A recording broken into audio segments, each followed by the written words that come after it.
నమస్కారం. సిక్కోలు హృదయ స్పందన న్యూస్కు స్వాగతం. నేను మీ వెంకట్. ఈరోజు వార్తా విశేషాలు ఇలా ఉన్నాయి. భారత రాజ్యాంగ నిర్మాత డాక్టర్ బిఆర్ అంబేద్కర్ ఆశయ సాధనకు కూటమి ప్రభుత్వం కట్టుబడి ఉందని రాష్ట్ర వ్యవసాయ శాఖ మంత్రి కింజరాపు అచ్చెన్నాయుడు తెలిపారు. శ్రీకాకుళంలోని అంబేద్కర్ ఆడిటోరియంలో మంగళవారం నిర్వహించిన అంబేద్కర్ 135వ జయంతి వేడుకల్లో ఆయన ముఖ్య అతిథిగా పాల్గొన్నారు. ఈ సందర్భంగా అంబేద్కర్ చిత్రపటానికి పూలమాలలు వేసి నివాళులర్పించిన మంత్రి ఆయన అణగారిన వర్గాల అభ్యున్నతికి చేసిన సేవలను కొనియాడారు. చదువుతోనే ఉన్నత స్థితికి చేరుకోవచ్చని అంబేద్కర్ నిరూపించారని పేర్కొన్నారు. జిల్లా కలెక్టర్ స్వప్నిల్ దినకర్ పొన్కర్ మాట్లాడుతూ చట్టాలు సమర్థవంతంగా అమలైనప్పుడే ప్రజలకు మేలు జరుగుతుందని అన్నారు. MLA Gundu Shankar, SP KV Maheshwar Reddy, JC Farman Ahmed Khan తదితరులు అంబేద్కర్ స్ఫూర్తిని కొనియాడారు. ఈ కార్యక్రమంలో RDO Sai Pratyusha, municipal commissioner Kormarao, Chowdary Babji, Ramana Madiga, Boddepalli Narasimhulu, Madharapu Venkatesh, Durgarao, Manmada, Kovvada Susheela, Rayi Venu, గేదెల రమణమూర్తి, తైక్వాండో శ్రీను తదితరులు పాల్గొన్నారు. మహిళ లేకపోతే సమాజం లేదు, మహిళ లేకపోతే మానవ జన్మే లేదని మహిళల గురించి ఆ రోజే ఆయన రాజ్యాంగంలో రాసినటువంటి గొప్ప వ్యక్తి అని చెప్పి ఈ సందర్భంగా తెలియజేస్తున్నాను. ఆయనకి ఇంకా చాలా ఆలోచనలు ఉండే. మహిళలకి చదువులో ముందుకు రాణించాలి, ఉద్యోగ అవకాశాలు ఇవ్వాలి, ఆ రోజు ఆస్తిలో సమాన హక్కు ఇవ్వాలి. ఇవన్నీ ఆ రోజే అంబేద్కర్ గారు ఆలోచన చేసి రాజ్యాంగంలో పెట్టారు. నేనైతే వ్యక్తిగతంగా నేను భావిస్తున్నాను ఆయన ఆశించినటువంటి ఆశయాలు రేపు 16, 17వ తారీఖు ఫుల్ఫిల్ అవుతుందని చెప్పి నేను భావిస్తున్నాను. రేపు దేశంలో ఒక ప్రధానమైనటువంటి కార్యక్రమం భారత పార్లమెంట్లో ఆవిష్కరించబడుతుంది. అదేంటంటే ఎంతోమంది మహానుభావులు ఎన్నో సంవత్సరాల నుంచి ప్రయత్నం చేశారు. అందులో అంబేద్కర్ గారు కూడా అనుకున్నారు, కానీ అప్పుడు సాధ్యపడలేదు. ఆయన ఆలోచనలు, ఎన్టీ రామారావు ఆలోచనలు, మా నాయకుడు చంద్రబాబు నాయుడు గారి ఆలోచనలు నిరంతరం కూడా మహిళలకు అన్ని విధాల ముందుకు తీసుకెళ్ళాలి. సమాజంలో సగభాగం ఉన్నటువంటి మహిళలు అన్ని రంగాల్లో ముందున్నప్పుడే ఈ సమాజానికి మంచి జరుగుతుందని చాలామంది చాలా సంవత్సరాలుగా ప్రయత్నం చేసినా సాధించలేకపోయాం. ఫస్ట్ టైం ఎన్డీఏ ప్రభుత్వం, భారత ప్రధాని శ్రీ నరేంద్ర మోడీ గారి నాయకత్వంలో రేపు 16, 17వ తారీఖులో ఈ దేశంలో ఒక కొత్త అధ్యాయానికి శ్రీకారం చుడుతున్నాం. అదే మహిళలకి చట్టసభల్లో 33% రిజర్వేషన్స్ వస్తున్న విషయాన్ని మనందరం కూడా గుర్తుపెట్టుకోవాలి. ఆ రిజర్వేషన్స్ వస్తే ఆంధ్రప్రదేశ్ రాష్ట్రంలో రేపు 263 ఎమ్మెల్యే స్థానాలు వస్తాయి. అందులో 83 స్థానాల్లో మహిళలు ప్రాతినిధ్యం వహిస్తే స్థాయికి వస్తుందంటే ఇది కళా నిజమా? మన కళ్ళ ముందే ఇది ఆవిష్కరించబడుతుందంటే ఆ రోజు అంబేద్కర్ గారి ఆలోచనలు, ఆయన రాజ్యాంగంలో ప్రతిఫలించినటువంటి విషయాలు ఈ రోజుకి అమలు జరుగుతున్నాయని ఈ సందర్భంగా తెలియజేస్తున్నాను. ప్రభుత్వాలు కూడా ఎవరైతే పేదరికంలో ఉన్నారో వారికి అన్ని విధాలు ఆదుకోవాలి. ఎవరు ఒప్పుకున్నా ఒప్పుకోకపోయినా స్వాతంత్రం వచ్చింది 70-80 సంవత్సరాలు దగ్గర అవుతుంది. కానీ ధనికులు ధనికులుగా తయారవుతున్నారు, పేదలు పేదలుగా తయారవుతున్నారు. దీనివల్ల అనేక అసమానతలు వస్తున్నాయి, అనేక రుగ్మతలు వస్తున్నాయి. ప్రతి ఒక్కరూ మాట్లాడుతున్నాం, పేదవాడు ధనికుడిగా తయారవ్వాలి, ప్రతి ఒక్కరూ స్వయం ఉపాధి కలగాలి, ప్రతి ఒక్కరూ వాళ్ళ కాళ్ళ మీద నిలబడాలని ప్రతి ఒక్కరం మాట్లాడుతున్నాం. ప్రభుత్వాల నుంచి సహాయం చేస్తున్నాం, కానీ ఆ స్థాయికి మనం చేరుకోలేకపోతున్నాం. ఆ స్థాయికి చేరుకోవాలంటే ప్రభుత్వాల సహాయమే కాదు, మన బాధ్యత కూడా ఉంది, మన నడవడికి కూడా ఉంది, మనం చేసినటువంటి పని కూడా ఉంది అని చెప్పి ఈ సందర్భంగా తెలియజేస్తున్నాను. బాబాసాహెబ్ డాక్టర్ బిఆర్ అంబేద్కర్ 135వ జయంతి సందర్భంగా మంగళవారం పెద్దపాడు క్యాంపు కార్యాలయంలో మాజీ మంత్రి ధర్మాన ప్రసాదరావు అంబేద్కర్ చిత్రపటానికి పూలమాలలు వేసి నివాళులర్పించారు. ఈ సందర్భంగా ఆయన మాట్లాడుతూ రాజ్యాంగ విలువలను కాపాడటం ప్రభుత్వ బాధ్యతని పేర్కొన్నారు. ప్రపంచంలోనే అనేక దేశాలు తమ రాజ్యాంగాలను తరచూ మార్చుకుంటున్నప్పటికీ భారత రాజ్యాంగం 80 ఏళ్లుగా కొనసాగడం డాక్టర్ అంబేద్కర్ దూరదృష్టికి నిదర్శనమని అన్నారు. అట్టడుగు వర్గాల అభ్యున్నతికి రాజ్యాంగం మార్గదర్శకమని, ప్రభుత్వాలు రాజ్యాంగబద్ధంగా పాలన చేయాలని సూచించారు. ఈ కార్యక్రమంలో ధర్మాన రామ్ మనోహర్ నాయుడు, ఎస్సీ విభాగం జిల్లా అధ్యక్షుడు ముంజేటి కృష్ణ, పొన్నాడ ఋషి, అందవరపు సూరిబాబు, మామిడి శ్రీకాంత్, చిట్టి జనార్దన్, అంబటి శ్రీను, జి రఘురాం, ఎన్ని ధనుంజయ్, గేదెల పురుషోత్తం, మోకళ్ళ తాతబాబు తదితరులు పాల్గొన్నారు. భారత రాజ్యాంగ నిర్మాత డాక్టర్ బిఆర్ అంబేద్కర్ బడుగు బలహీన వర్గాల ఆశాజ్యోతిని ఎమ్మెల్యే రాష్ట్ర పీయూసీ చైర్మన్ కొన రవికుమార్ అన్నారు. మంగళవారం పట్టణంలోని బస్ స్టేషన్ వద్ద నిర్వహించిన అంబేద్కర్ 135వ జయంతి వేడుకల్లో ఆయన పాల్గొని విగ్రహానికి పూలమాలలు వేసి నివాళులర్పించారు. ఈ సందర్భంగా ఆయన మాట్లాడుతూ ప్రతి పౌరుడికి సమాన హక్కులు, స్వేచ్ఛను కల్పించే రాజ్యాంగాన్ని అంబేద్కర్ అందించారని పేర్కొన్నారు. చదువుకో, సంఘటితమవు, పోరాడు అనే ఆయన సందేశం యువతకు మార్గదర్శకమని అన్నారు. కూటమి ప్రభుత్వం అంబేద్కర్ ఆశయాలకు అనుగుణంగా అణగారిన వర్గాల అభ్యున్నతికి కట్టుబడి పనిచేస్తుందని తెలిపారు. ఈ కార్యక్రమంలో కూటమి నాయకులు, దళిత సంఘాల ప్రతినిధులు, కార్యకర్తలు పాల్గొన్నారు. నగరంలోని స్థానిక పెద్ద బొరాటం వీధిలో శ్రీ నీలమ్మ తల్లి దశాబ్ద పండుగ వేడుకలు మంగళవారం ఆలయ కమిటీ సభ్యులు, ఉత్సవ కమిటీ సభ్యులు సంయుక్త నేతృత్వాన ఘనంగా ప్రారంభమయ్యాయి. నీలమ్మ తల్లి అమ్మవారి దశాబ్ది పండుగ వేడుకలు ఈరోజు జెండా పండుగతో ప్రారంభమయ్యాయి. ఈరోజు ఆలయ ప్రాంగణంలో జెండాను స్థాపించారు. జెండా హద్దుల్లో ఉన్న భక్తులంతా తమ ఇంటి వద్ద పసుపు జెండాను ఏర్పాటు చేశారు. ఈ సందర్భంగా ఆలయ కమిటీ సభ్యులు, ఉత్సవ కమిటీ సభ్యులు సంయుక్తంగా నిర్వహించిన మీడియా సమావేశంలో బరాటం సాయిరాజ్ మాట్లాడుతూ 10 సంవత్సరాలకు ఒకసారి అమ్మవారి పండుగను జరుపుకుంటున్నట్లు తెలిపారు. నెల రోజుల పాటు జరిగే ఈ పండుగలో ప్రతిరోజు అమ్మవారికి విశేష పూజలు జరుగునని, అలాగే పలు సాంస్కృతిక కార్యక్రమాలు కూడా జరగనున్నాయని తెలిపారు. 14వ తేదీ జెండాల పండుగ అయితే ఈరోజు ప్రత్యేకత ఏమిటంటే ఉదయం మా అమ్మవారిని కన్నవారి ఇంటికి తీసుకెళ్తాం. ఉదయం 8:15కి తీసుకెళ్ళాం. తర్వాత ఇక్కడికి వచ్చి గుడి దగ్గర జెండా పాదాం. మళ్ళా ప్రతి సరిహద్దుల్లో కూడా జెండా పాదాం. మళ్ళా ఈరోజు రాత్రి భజన కూడా, సాంస్కృతిక కార్యక్రమం భజన కూడా ఈరోజు ఉన్నాం. దేవర పండుగ రోజుకు అమ్మవారిని తెచ్చి పురవీధుల్లో ఊరేగింపు నిర్వహించనున్నట్లు తెలిపారు. ప్రతి ఇంటి వద్దకు అమ్మవారు వస్తారు అని, ముర్రాటలతో అమ్మవారిని శాంతింపచేయాలని సూచించారు. అలాగే మే నెలలో 14వ తేదీ గురువారం సంబరం ప్రారంభమవుతుందని, ఆ రోజు భక్తులంతా గంట దీపం, ఘటాలు పట్టుకుని సిద్ధంగా ఉండాలని, పూజారులు గంట దీపం, ఘటాలను ఎత్తిన తర్వాత ఆలయానికి బయలుదేరాలని కోరారు. చేశాము. అంతకుముందు 2014లో 2004లో చేశాము. అదేవిధంగా 10 సంవత్సరాలకు ఒకసారి చేయాల్సింది తప్ప 2016లో 2026లో రేపు మే 14వ తారీఖు నాడు పెద్ద పండుగగా నిర్ణయించి దానిలో భాగంగా నెల రోజుల పండుగ జెండా పండుగ అంటాము. ప్రతి ఇంటి వద్ద ఇవాళ జెండా పాతి ఒక గూడు కట్టి ఆ గూడులో అమ్మవారిని ప్రతిష్ఠ చేసి ఉదయం సాయంకాలం దీప నైవేద్యాలు పెట్టి ఈ అమ్మవారికి ఇవాళ ముర్రాటలు చెల్లిస్తూ ఈరోజు నెల రోజుల పండుగగా చేస్తున్నాము. ప్రతి 10 సంవత్సరాలకు ఒకసారి ఇదే ఆనవాయితీగా చేస్తున్నాము. కార్యదర్శి Ponnada Rishi, general secretary Tripurana Varaprasadarao, treasurer Ramashankar తదితరులు మాట్లాడారు. దశాబ్ది పండుగ ఉత్సవాల పూర్తి వివరాలను తెలియజేశారు. భక్తులందరూ అమ్మవారి పండుగలో పాల్గొని అమ్మవారి కృపా కటాక్షాలు పొందాలని వారు కోరారు. సమావేశంలో వైస్ ప్రెసిడెంట్ అలపాన రమణ, కమిటీ సభ్యులు కర్ణం ఉమాబాలాజీ, కిల్లంశెట్టి నరసింహమూర్తి, వడ్డాది జయరాం, గణేష్, రవి, శ్రీను, బుక్కర ఉమామహేశ్వరరావు తదితరులు పాల్గొన్నారు.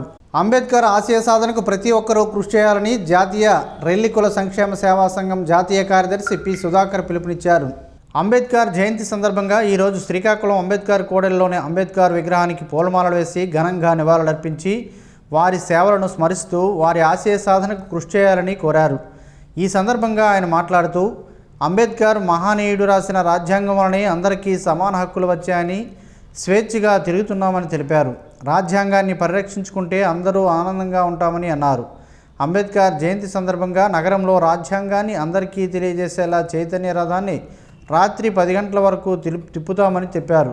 అంబేద్కర్ జయంతి సందర్భంగా నగరంలో రాజ్యాంగాన్ని అందరికీ తెలిసేలా చైతన్య రథాన్ని రాత్రి 10 గంటల వరకు తిప్పుతామని తెలిపారు. ఈ కార్యక్రమంలో జిల్లా అధ్యక్షుడు ఆర్జీ కోటి, కార్యవర్గ సభ్యులు RG Eswararao, Siripuram Prasadarao, Ampolu Pratap, Bahujan teacher association జిల్లా అధ్యక్షుడు సీర రమేష్, కార్యదర్శి కృష్ణమోహన్, పాపారావు, గోవిందరావు, అనంతరావు తదితరులు పాల్గొన్నారు.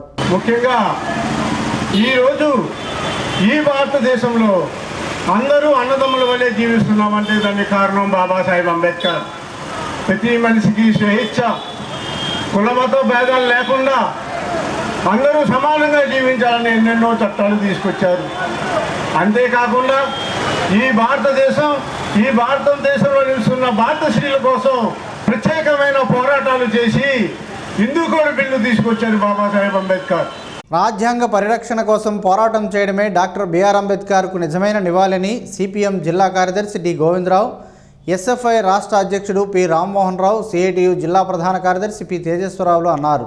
మంగళవారం హెచ్చర్లలో సిఐటియు జిల్లా కమిటీ సభ్యుడు డి బంగారురాజు అధ్యక్షతన అంబేద్కర్ జయంతి సందర్భంగా ప్రదర్శన నిర్వహించి అనంతరం అంబేద్కర్ విగ్రహానికి పూలమాలలు వేసి నివాళులర్పించారు. ఈ సందర్భంగా వారు మాట్లాడుతూ రాజ్యాంగ పరిరక్షణ కోసం ఐక్యంగా ఉద్యమించాలని పిలుపునిచ్చారు. దళితులు, గిరిజనుల హక్కులను కాపాడాలని, ఎస్సీ ఎస్టీ సబ్ ప్లాన్ అమలు చేయడంతో పాటు ప్రైవేటు రంగంలో రిజర్వేషన్లు కల్పించాలని డిమాండ్ చేశారు. ఈ కార్యక్రమంలో ఎస్ఎఫ్ఐ జిల్లా నాయకులు దివ్వెల చందు, పి గగేష్, సిఐటియు నాయకులు ఎన్ రమణ, టి రామారావు, బి రాము, ఎన్ సురేష్, ఎల్ రాము, ఎన్ శ్రీనివాసరావు, ఎల్ సీతారాం, పి రామారావు తదితరులు పాల్గొన్నారు. డాక్టర్ బాబాసాహెబ్ అంబేద్కర్ 135వ జయంతి సందర్భంగా మంగళవారం శ్రీకాకుళం పట్టణంలోని అంబేద్కర్ కూడలిలో ఆయన విగ్రహానికి కాంగ్రెస్ నాయకులు పూలమాలలు వేసి ఘనంగా నివాళులర్పించారు. ఈ సందర్భంగా అన్నాజీరావు మాట్లాడుతూ అంబేద్కర్ రచించిన రాజ్యాంగం వల్లే ప్రజలు స్వేచ్ఛగా జీవిస్తున్నారని, ఆయన దేశానికి మార్గదర్శకుడని కొనియాడారు. అనంతరం గొల్లపల్లి దాలయ్య, గంట బారిక అప్పారావు, గుంటి రామారావులను సన్మానించారు. ఈ కార్యక్రమంలో డీసీసీ అధ్యక్షుడు సనపల అన్నాజీరావు, పట్టణ కాంగ్రెస్ అధ్యక్షుడు రెల్ల సురేష్, కేవీఎల్ఎస్ ఈశ్వరి, కొత్తకోట సింహాద్రి నాయుడు తదితరులు పాల్గొన్నారు. జాతీయ రెల్లి సంక్షేమ సంఘం ఆధ్వర్యంలో ఏర్పాటు చేసిన అంబేద్కర్ చైతన్య రథాన్ని జిల్లా పశుసంవర్ధక శాఖ సహాయ సంచాలకులు డాక్టర్ జి నారాయణరావు మంగళవారం ప్రారంభించారు. ప్రభుత్వ డిగ్రీ కళాశాల ఆవరణలో స్టార్ వాకర్స్ క్లబ్ ప్రతినిధుల సమక్షంలో జెండా ఊపి రథాన్ని ప్రారంభించారు. ఈ సందర్భంగా జాతీయ రెల్లి కుల సంఘం కార్యదర్శి అర్జీ కోటి మాట్లాడుతూ ఉమ్మడి జిల్లా వ్యాప్తంగా వారం రోజుల పాటు ఈ రథం గ్రామాల్లో పర్యటిస్తూ అంబేద్కర్ ఆలోచనలను ప్రచారం చేస్తుందని తెలిపారు. దళిత ఉద్యమ నేతలు మిస్కా కృష్ణయ్య, గణేష్ మాట్లాడుతూ అంబేద్కర్ అణగారిన వర్గాల ఆశాజ్యోతిని కొనియాడారు. ఈ కార్యక్రమంలో స్టార్ వాకర్స్ క్లబ్ ప్రతినిధులు గేదెల ఇందిరాప్రసాద్, జోగినాయుడు, గోలి ఉమామేశ్వరరావు, నాగేశ్వరరావు, ఈశ్వరరావు, గేదెల లక్ష్మి తదితరులు పాల్గొన్నారు. భారతరత్న డాక్టర్ బాబాసాహెబ్ అంబేద్కర్ జయంతి సందర్భంగా నగరంలోని గాంధీ మందిరం స్మృతివనంలో మంగళవారం జయంతి వేడుకలు ఘనంగా నిర్వహించారు. ఈ సందర్భంగా రిటైర్డ్ తహసీల్దార్ పందిరి అప్పారావు కుటుంబ సభ్యులతో పాటు doctor Aravind, Gems vice principal doctor Ramarao, doctor Revathi, Lions Club Central అధ్యక్షురాలు డాక్టర్ పైడి సింధూర అంబేద్కర్ విగ్రహానికి పూలమాలలు వేసి నివాళులర్పించారు. ఈ సందర్భంగా వక్తలు మాట్లాడుతూ అంబేద్కర్ దేశానికి శక్తివంతమైన రాజ్యాంగాన్ని అందించిన ప్రపంచ మేధావని కొనియాడారు. ఆయన ఏ ఒక్క వర్గానికి కాకుండా యావత్ దేశానికి మార్గదర్శకుడని పేర్కొన్నారు. ఈ కార్యక్రమంలో గాంధీ మందిరం ప్రతినిధులు జామి భీమశంకర్, బరాటం లక్ష్మణరావు, ప్రొఫెసర్ విష్ణుమూర్తి, చౌదరి రాధాకృష్ణ, మెహబుల్లా ఖాన్ శాస్త్రి తదితరులు పాల్గొన్నారు. అసిరితల్లి సిరిమాను పండుగ సందర్భంగా అరసవెల్లి ప్రాంతంలో పలు అభివృద్ధి పనులకు సోమవారం శుభారంభం జరిగింది. కేంద్ర మంత్రి కింజరాపు రామ్మోహన్ నాయుడు, ఎమ్మెల్యే గుండు శంకర్ కలిసి పనులను ప్రారంభించారు. ఈ సందర్భంగా వెలమల వీధిలో కాంపౌండ్ వాల్ నిర్మాణానికి 80 లక్షల రూపాయలు కేటాయించగా ఎంపీ ల్యాడ్స్ నిధులతో 20 లక్షలు నిర్మించిన కళావేదికను పనులను పరిశీలించారు. ఎంసీహెచ్ స్కూల్ వద్ద సీసీ డ్రైన్కు 18 లక్షల రూపాయలు, లక్ష్మీనగర్ కాలనీలో బాక్స్ కాల్వర్టుకు 36 లక్షల రూపాయలు మంజూరు చేశారు. మొత్తం 1,34 లక్షల రూపాయల వ్యయంతో ఈ పనులు చేపడుతున్నారు. అనంతరం ఇంద్రపుష్కరిణి ప్రాంతాన్ని సందర్శించిన నాయకులు పండగ ఏర్పాట్లను పరిశీలించి భక్తులకు అవసరమైన సౌకర్యాలు కల్పించాలని అధికారులకు సూచించారు. ఈ కార్యక్రమంలో అధికారులు, స్థానిక ప్రజాప్రతినిధులు పాల్గొన్నారు. అగ్నిమాపక వారోత్సవాల్లో భాగంగా మంగళవారం 7 రోడ్ సమీపంలోని అగ్నిమాపక కార్యాలయంలో కార్యక్రమాన్ని ఎమ్మెల్యే గుండు శంకర్ ప్రారంభించారు. ఈ సందర్భంగా అగ్నిమాపక సిబ్బంది అగ్ని ప్రమాదాల సమయంలో చేపట్టే రక్షణ చర్యలను ప్రదర్శిస్తూ అవగాహన కార్యక్రమాలు నిర్వహించారు. ఈ సందర్భంగా ఎమ్మెల్యే గుండు శంకర్ మాట్లాడుతూ అగ్ని ప్రమాదాలను నివారించడానికి ప్రజలు ముందస్తు జాగ్రత్తలు తీసుకోవాలని సూచించారు. గ్యాస్ సిలిండర్లు, విద్యుత్ పరికరాలను సురక్షితంగా వినియోగించాలని అన్నారు. అగ్నిమాపక సిబ్బంది సేవలు ప్రశంసనీయమని, అత్యవసర సమయంలో ప్రజలు అగ్నిమాపక శాఖకు సహకరించాలని కోరారు. ఈ కార్యక్రమంలో అగ్నిమాపక శాఖ అధికారులు, సిబ్బంది, స్థానిక ప్రజలు పాల్గొన్నారు. శ్రీకాకుళం జిల్లా పోలీస్ కార్యాలయంలో మంగళవారం డాక్టర్ బిఆర్ అంబేద్కర్ 135వ జయంతి వేడుకలు ఘనంగా నిర్వహించారు. ఈ సందర్భంగా అదనపు ఎస్పీ పి శ్రీనివాసరావు అంబేద్కర్ చిత్రపటానికి పూలమాలలు వేసి నివాళులర్పించారు. అనంతరం ఆయన మాట్లాడుతూ అంబేద్కర్ ఆశయాలను అనుసరించి నడుచుకోవాలని, భారత రాజ్యాంగ నిర్మాతగా దేశానికి మార్గదర్శకుడుగా నిలిచిన మహనీయుడని కొనియాడారు. ఈ కార్యక్రమంలో డీఎస్పీ డి గోవిందరావు, ఆర్ఐలు కె నరసింహరావు, శంకర్ ప్రసాద్ తదితర పోలీసు అధికారులు, సిబ్బంది పాల్గొన్నారు. హెచ్చెర్ల మండలంలోని స్థానిక శ్రీ శివాని ఇంజనీరింగ్ కళాశాలలో మంగళవారం భారతరత్న డాక్టర్ బిఆర్ అంబేద్కర్ జయంతి వేడుకలను నిర్వాహకులు ఘనంగా నిర్వహించారు. ఈ కార్యక్రమానికి కళాశాల principal doctor Y Srinivasarao, vice principal doctor GT Chandrashekar, విభాగాధిపతులు, అధ్యాపకులు హాజరై అంబేద్కర్ చిత్రపటానికి పూలమాలలు వేసి నివాళులర్పించారు. ఈ సందర్భంగా ప్రిన్సిపల్ డాక్టర్ వై శ్రీనివాసరావు మాట్లాడుతూ సమానత్వం కోసం అంబేద్కర్ చేసిన కృషి చిరస్మరణీయమని, విద్యార్థులు ఆయన ఆశయాలను స్ఫూర్తిగా తీసుకోవాలని సూచించారు. ఈ కార్యక్రమంలో doctor P Revanth Kumar, M Sai Sudha, doctor S Lakshmanaraju, doctor V Suryanarayana, Y Jagadish Kumar, P Pradeep, K Madhu, K Ravikumar, TPO doctor B Prasadarao, PDT Balaji తదితరులు అధ్యాపకులు, విద్యార్థులు పాల్గొన్నారు. అంబేద్కర్ జయంతి సందర్భంగా శ్రీకాకుళం జిల్లా పార్టీ కార్యాలయంలో మంగళవారం అంబేద్కర్ చిత్రపటానికి టీడీపీ నాయకులు పూలమాలలు వేసి ఘనంగా నివాళులర్పించారు. ఈ సందర్భంగా స్థానిక ఎమ్మెల్యే గొండు శంకర్, జిల్లా పార్టీ అధ్యక్షులు మొదలవలస రమేష్లు మాట్లాడుతూ అంబేద్కర్ దేశానికి చేసిన సేవలు చిరస్మరణీయమని అన్నారు. సమాజంలో వెనుకబడిన వర్గాల అభివృద్ధి కోసం ఆయన చేసిన కృషి ఆదర్శప్రాయమని కొనియాడారు. సమానత్వం, సామాజిక న్యాయం, విద్య వంటి విలువలను ప్రతి ఒక్కరూ జీవితంలో అమలు చేయాలని సూచించారు. అంబేద్కర్ చూపిన మార్గంలో నడిస్తేనే సమాజం అభివృద్ధి చెందుతుందని, ప్రతి ఒక్కరూ ఆయన ఆశయాలను ముందుకు తీసుకువెళ్లాలని పిలుపునిచ్చారు. టీడీపీ సీనియర్ నాయకులు, ఎస్సీసీఎల్ రాష్ట్ర ప్రధాన కార్యదర్శి ఎస్వి రమణమాదిగ మాట్లాడుతూ అంబేద్కర్ న్యాయవాది, ఆర్థికవేత్త, సామాజిక సంస్కర్తగా భారతదేశానికి గొప్ప సేవలు చేశారని కొనియాడారు. దళితులు, మహిళలు, కార్మికుల హక్కుల కోసం ఆయన చేసిన పోరాటం చిరస్మరణీయమని అన్నారు. ఈ కార్యక్రమంలో టీడీపీ నగరాధ్యక్షుడు పాండ్రంగి శంకర్, విభూది సూరిబాబు, విజయరాం, జల్లేపల్లి రామారావు, కవ్వాడి సుశీల, పిరియా మాధవి, కొంక్యాన ఆదినారాయణ, బుర్రి మధు, చల్ల శ్రీను, రామరాజు తదితరులు పాల్గొన్నారు. ఇచ్చాపురం అగ్నిమాపక కేంద్రంలో అగ్నిమాపక వారోత్సవాల సందర్భంగా మంగళవారం స్మారక పరేడ్ కార్యక్రమాన్ని station fire officer KV Kasinath ఆధ్వర్యంలో నిర్వహించారు. ఈ కార్యక్రమానికి ముఖ్య అతిథిగా టీడీపీ టౌన్ ప్రెసిడెంట్, మాజీ కౌన్సిలర్ పత్రి తవిటయ్య హాజరయ్యారు. విధి నిర్వహణలో ప్రాణత్యాగం చేసిన అగ్నిమాపక సిబ్బందిని స్మరించుకుంటూ 2 నిమిషాలు మౌనం పాటించి నివాళులర్పించారు. అనంతరం ప్రజలకు అగ్ని ప్రమాదాల నివారణపై అవగాహన కల్పిస్తూ ఫైర్ సర్వీస్ పాంప్లెట్లను పంపిణీ చేశారు. ఈ కార్యక్రమంలో అగ్నిమాపక సిబ్బంది పాల్గొన్నారు. శ్రీకాకుళం నగరంలోనే స్థానిక జీటీ రోడ్లోనే జామియా మసీదులో బరేల్ గ్రౌండ్ వద్ద 15 సోలార్ లైట్లను ఏర్పాటు చేశారు. కేంద్ర మంత్రి కింజరాపు రామ్మోహన్ నాయుడు, రాష్ట్ర మంత్రి కింజరాపు అచ్చెన్నాయుడు ప్రోత్సాహంతో, ఎమ్మెల్యే గొండు శంకర్ కృషితో ఈ పనులు పూర్తయ్యాయి. 3 నెలల క్రితం రాష్ట్ర వక్ఫ్ బోర్డు నియమించిన కమిటీ చైర్మన్ షేక్ నిజాముద్దీన్ ఆధ్వర్యంలో ఇచ్చిన వినతికి స్పందించిన ఎమ్మెల్యే గొండు శంకర్ బరేల్ గ్రౌండ్ను శుభ్రం చేయించడంతో పాటు సోలార్ లైట్లు ఏర్పాటు చేస్తారని ఇచ్చిన హామీని నిలబెట్టుకున్నారు. ఈ సందర్భంగా జామియా మసీద్ కమిటీ సభ్యులు షేక్ నిజాముద్దీన్, ముస్లిం పెద్దలు ఎమ్మెల్యే గొండు శంకర్, కేంద్ర మంత్రి కింజరాపు రామ్మోహన్ నాయుడు, రాష్ట్ర మంత్రి కింజరాపు అచ్చెన్నాయుడుకు, ఎమ్మెల్యేలకు కృతజ్ఞతలు తెలిపారు. దేశంలోని అన్ని వర్గాలకు సమాన హక్కులు కల్పించేలా డాక్టర్ బిఆర్ అంబేద్కర్ రాజ్యాంగాన్ని రూపొందించారని RGUKT Srikakulam campus director professor Sandra Amarendra Kumar అన్నారు. మంగళవారం క్యాంపస్లో ఎన్ఎస్ఎస్ ఆధ్వర్యంలో నిర్వహించిన అంబేద్కర్ జయంతి వేడుకల్లో ఆయన పాల్గొన్నారు. ఈ సందర్భంగా ఆయన మాట్లాడుతూ అంబేద్కర్ న్యాయవాది, ఆర్థికవేత్త, సామాజిక సంస్కర్తగా భారతదేశానికి గొప్ప సేవలు చేశారని కొనియాడారు. దళితులు, మహిళలు, కార్మికుల హక్కుల కోసం ఆయన చేసిన పోరాటం చిరస్మరణీయమని అన్నారు. ఈ కార్యక్రమంలో ఏఓ మునిరామకృష్ణ, డీన్ శివరామకృష్ణ అంబేద్కర్ కృషిని వివరించారు. అనంతరం ఎన్ఎస్ఎస్ వాలంటీర్లకు సర్టిఫికేట్లు అందజేశారు.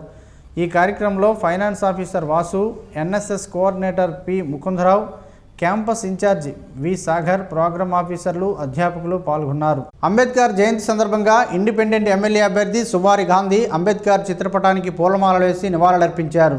ఈ సందర్భంగా అంబేద్కర్ సేవలు చిరస్మరణీయమని ఆయన కొనియాడారు. ఈ కార్యక్రమంలో పోతురాజు సూర్యారావు, పేడాడ వైకుంఠరావు, అన్నెపు సూరిబాబు, పైడి విజయరమణ, బుడ్డేపల్లి గోవిందరావు, శ్రీనివాస్, సింహాచలం, గోపాలకృష్ణ, వాసు, బగాది నేతాజీ, గురుగుబెల్లి రాజశేఖర్, సాయి, సూర్యనారాయణ, తేజ, కిరణ్ తదితరులు పాల్గొన్నారు. మెంతులతో పలు ఆరోగ్య ప్రయోజనాలు ఉన్నాయని పలువురు ఆరోగ్య నిపుణులు చెబుతున్నారు. ఆ వివరాలేంటో ఈరోజు ప్రసారమయ్యే ఆరోగ్యమే మహాభాగ్యంలో తెలుసుకుందాం.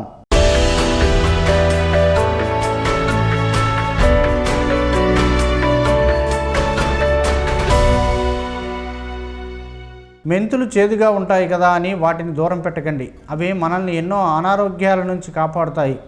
వేల ఏళ్లుగా మెంతుల్ని ఆయుర్వేదంలో, మందుల తయారీలో, నాటు వైద్యంలో, వంటల్లో వాడుతున్నారు. ఈ గింజలకు రోగాల్ని నయం చేసే అద్భుత గుణాలున్నాయి. ఇవి చేదుగా ఉంటాయి కానీ పురుగుల్ని, క్రిములని చంపేస్తాయి. దగ్గు, జ్వరం, జాండీస్, కళ్ళు, ముక్కు వ్యాధులు ఇలా చాలా వాటికి చెక్ పెడతాయి. ఇవి ఆకలిని పెంచగలవు, చర్మ సమస్యలకు చెక్ పెట్టగలవు. వికారం, కడుపులో తిప్పునట్లుగా అనిపించడం, తలనొప్పి వంటివి ఉంటే 2 టీ స్పూన్లు మెంతులను నీటిలో ఉడకబెట్టి ఆ గోరువెచ్చని నీటిని రాత్రి పడుకునే ముందు రోజు తాగొచ్చు. పొట్టలో గ్యాస్, ఎసిడిటీ లాంటివి ఉంటే 1/2 టీ స్పూన్ మెంతులు పౌడర్ని మజ్జిగలో కలిపి తాగొచ్చు. అంతే, సమస్య పోతుంది. మెంతులతో జుట్టులో చుండ్రు వారంలో పోతుంది. 2 టీ స్పూన్లు మెంతుల్ని నానబెట్టి గుజ్జుగా చేసి 1 కప్పు పెరుగులో కలపాలి. దాన్ని తలకు పట్టించేయాలి. వారానికి ఇలా 2 సార్లు చేస్తే చుండ్రు పోతుంది, జుట్టు మెరుస్తుంది. రోజు ఉదయం వేళ 1 టీ స్పూన్ మెంతు పొడి తీసుకుంటే బీపీ క్రమ పద్ధతిలో ఉంటుంది.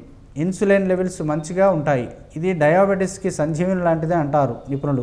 మెంతుల ఆకులను ఉడికించి ఆ నీటిని తాగాలి లేదా మెంతులను నమలాలి. దీనివల్ల బాడీలో నొప్పులు కొన్ని రోజుల్లో తగ్గుతాయి.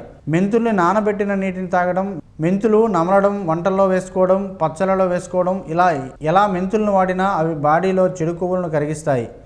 మెంతుల్ని 15 రోజులు రెగ్యులర్గా వాడితే వెన్నునొప్పి కూడా తగ్గుతుంది.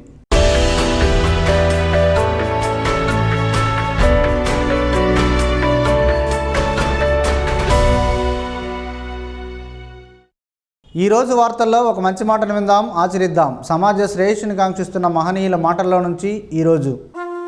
జీవనం గమనం గమ్యం. ఋషి చింతన. నిజం నీ జీవితానికి సంబంధించింది, అబద్ధం అందరి బ్రతుకులకు సంబంధించింది, సత్యం నీ సమాజ లోక మనుగడకు సంబంధించింది. కాలమనే కర్షకుడు ఎప్పుడో ఒకప్పుడు ఈ లోకాన్ని ఉతికి ఆరేస్తాడు. అదే నూతన సృష్టి. ఓం శ్రీ గాయత్ర్యై నమః. స్పందన న్యూస్ ఇప్పుడు యూట్యూబ్లో అందుబాటులో ఉంచడమైనది. ఎస్డివి స్పేస్ స్పందన అని టైప్ చేసి ప్రేక్షకులు తమకు అనుకూలమైన సమయంలో న్యూస్ని వీక్షించగలరు. ఈ వార్తలు ఎంతటితో సమాప్తం. మరలా ప్రసారమయ్యే స్పందన న్యూస్లో కలుద్దాం. అంతవరకు సెలవు. నమస్కారం. మీ మాటే మా బాట.